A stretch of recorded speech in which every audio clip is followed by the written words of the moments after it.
The creation of the universe. Zeus and the other gods were not the first group of immortal beings to rule the heavens and the earth. Read about the first immortals and the creation of the universe according to the Greeks. Chaos was the state of the universe when it first existed. From this chaos came cosmos, the ordered universe. Which god made the universe orderly was a mystery, but in the newly formed world there existed two immortal beings, Gaia, Mother Earth, and Uranus, Father Heaven. Coming together, these two forces produced their first batch of children. Yet, much to Uranus' displeasure, these children were hideously disformed.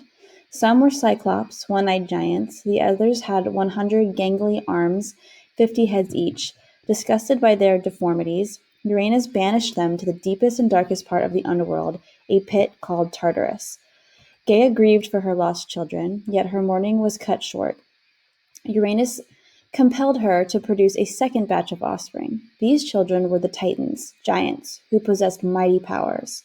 Some had the strength to lift mountains, some were as strong as rushing waters, and some blazed like the sun. Since they were perfectly formed, Uranus allowed them to roam the earth freely, and there was peace for a time. The craftiest of the Titans, Cronus, envied his father's power, and his mind began to scheme. He heard the weeping of his mother Gaia, who mourned for her deformed first offspring, now locked beneath the earth. Using this to his advantage, Cronus convinced his mother that the only way to free her long-lost children was to murder Uranus. The grief-stricken Gaia agreed to Cronus's plan and gave him a scythe to help him accomplish his dirty deed. That night, when Uranus materialized from the heavens to meet with his wife, Cronus leapt from his hiding place and, slashing with his weapon, emasculated his father.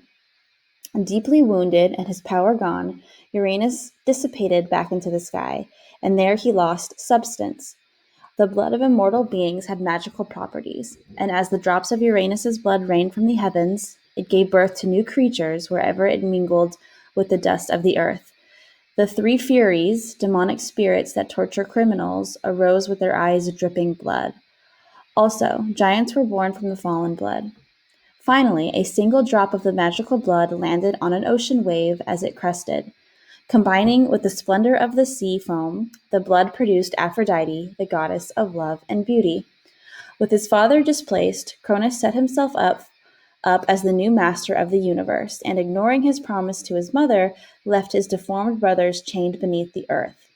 As his new kinship began, Cronus decided to make sure his reign would last forever. Every queen must have a consort, so Cronus took his sister Rhea to be his queen.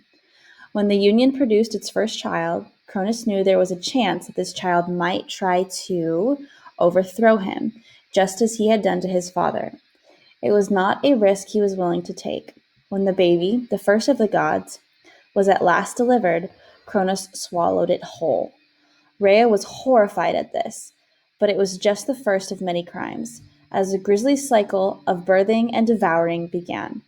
Time and time again, Rhea delivered a perfectly formed infant god, only to have it gobbled up by Cronus. The newborn Poseidon, Hera, Hades, Demeter, and Hestia were all devoured in this way.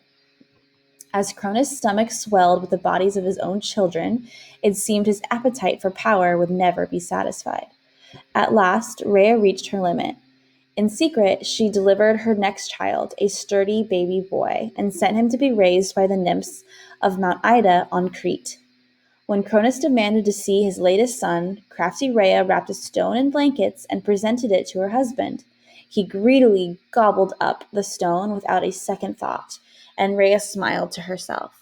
She knew her youngest son, Zeus, would grow to adulthood in exile and return to avenge his brothers and sisters.